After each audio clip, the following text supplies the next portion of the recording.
one woman's case, heading straight into it.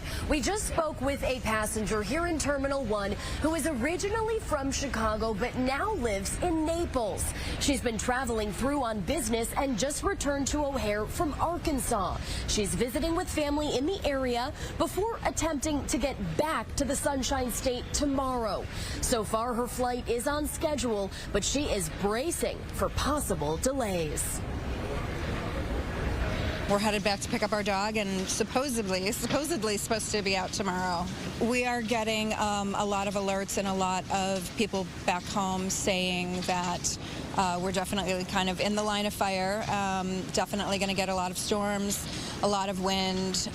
We've been through this before. We've been down in Naples now for about 3 years full-time and 6 years part-time, so we're kind of used to it, but it's always scary.